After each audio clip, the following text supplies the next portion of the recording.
Next.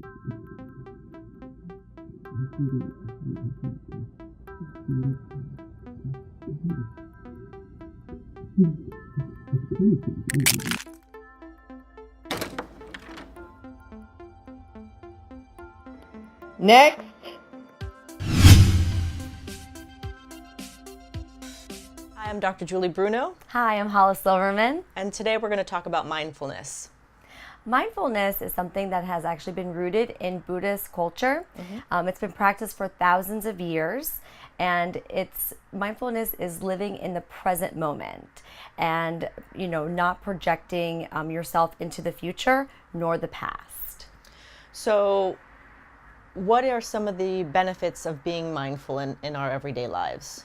So some of the benefits that you can find being mindful in your everyday life is that you are basically consciously showing up in everything that you do. So whether it's you're brushing your teeth, you're eating food, you're driving your car, you are in that moment in time, and you're not thinking about what you need to do 3 hours from that time, or you're not thinking about what you did 2 days ago. You're basically in the here and the now. You're living in your life. That's kind of how I think of it. Right. So when you are mindful of right now, you don't stress because you're not thinking about what you have to do or what you didn't do or who you offended or who you didn't offend or the relationship that's not going well or the relationship that you left. And by decreasing that stress, as we all know, the stress diathesis model, you are less likely to have high blood pressure, you're less likely to stroke out, you're less likely to have a heart attack, you have a better sex life, you have more quality relationships with your friends, you sleep better, you have better mental health. All of these positive benefits just by stopping for a moment and reflecting on just what you're doing right now. And it seems hokey, but if you try it, what it does is it gives you perspective. When you're being pulled by the past and the future, you're rarely happy.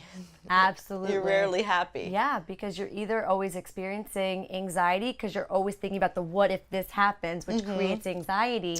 And then if you're in the past, The you're tyranny of the shoulds. I should have done this and I should have done that. Yes, it's the worst. So how can you really ever have, that Peace. You can't, right? Right. And what I hear is I don't have time, or I don't know how to meditate. I could never meditate. I can't quiet my mind. And these are all excuses I've told myself too. So Absolutely. Right. I'm guilty. But you really don't need a lot of time. What's funny is I drive to work at 5:30 in the morning a few times a week, and I listen to Y100, and they started doing this really, I quote, hokey mindfulness activity, and it's literally take a deep breath every hour. So they say your hourly reminder to take a deep breath, and I take my deep breath with them, and when I exhale, I actually feel better. And I don't know if it's just because I'm listening to them and they're funny, or if I'm really just sort of exhaling the stress that I was carrying from my morning routine or not. No, But that's being mindful. Stopping your routine and doing something for the here and now, right now, and nothing without thinking about anything else. And if you do that, then you can meditate. Meditate for a second, and then it could be a minute, and then it could be 5 minutes, and then it could be 10 minutes. Absolutely. Even in the, people that are in the military, Julie, I don't know if you know this, but they have a technique that they teach soldiers. So they breathe in for 4 seconds through their nose, out for 4 seconds through their lips for 4 minutes. So 4 minutes might sound like a lot of time, but if you time it, just using your phone, but if you're breathing in for 4 seconds and you're concentrating 1, 2, 3, 4, out 1, 2, 3, 4, and you just keep doing that. Soldiers have found that they are able to, obviously decrease their stress and get in relaxed states.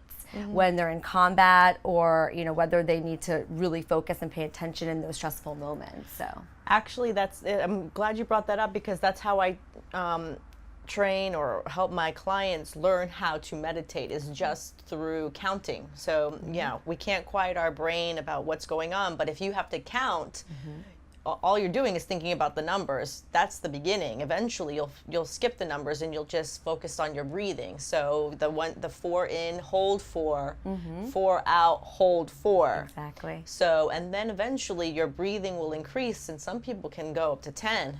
That's really good lung capacity. But It's true. so Practice makes perfect. when can you meditate? That's the other thing. I don't have time in my day to meditate.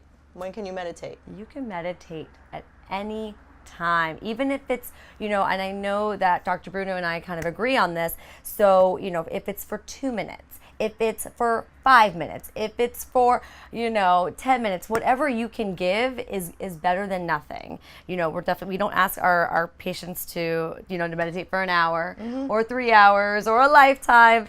We just, a little is better than nothing. And you can do it anywhere. I mean, really, you could do it whether you're in your office and you need to close a door. If you don't have that ability to do that, if you're at your desk, you can do it. And I try to tell my clients to find a time when you are sort of incapacitated, which is mostly when you're driving your car. So I'm like, it doesn't take any time of your day. You're actually going from one place to another. So start meditating in your car. Turn off the radio, turn off the phone, and just think about the here and now.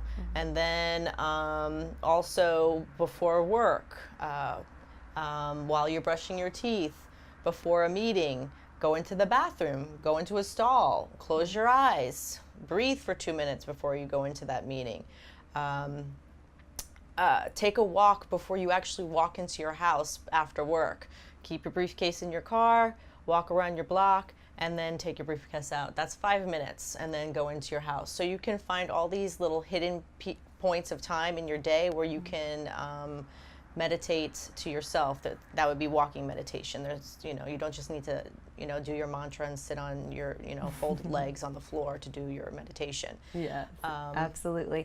And there's some great apps out there that you can get that actually do the work for you. So some of my clients say, well, I get so anxious when I have to count, or I have to think about my breathing, and then I start to have all these intrusive thoughts, and I start to think really negatively, and then I kind of give up. So I suggest, sometimes even doing guided meditations where you just have to listen, and you don't even have to worry about counting or doing any of the things that if you talk, as we're talking about this right now, you can do them. It just takes practice. But if you want to start out with a guided meditation, I suggest these 2 apps. One is called Headspace. It's great, and it's all guided. And then there's one called Positivity by Andrew Johnson. And it's free, right? And they're actually not free, Oh, unfortunately. No. But it's the best $3 you'll ever spend. Okay. So you get that relaxation. I want to end with one thing, that the idea of being mindful of the here and now is about giving you perspective. It's so easy. We are all living on autopilot, and we never think about that perspective in our life, in that what do we really have and what do we really need.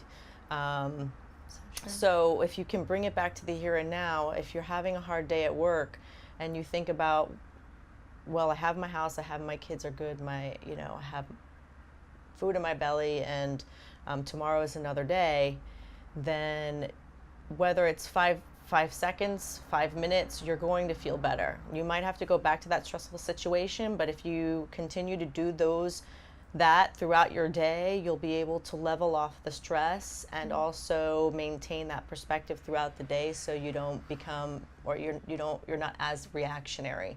And when you're not as reactionary, you're able to make clear decisions for yourself and your family and your future. And also, that's all about practicing gratitude, it sounds like, from what you're saying. Yes. So practicing gratitude can also be a form of mindfulness. True. Is what you're saying. Very true. Yeah. Well, thank you. I'm Dr. Julie Bruno. I'm Hollis Silverman. Bye. Bye.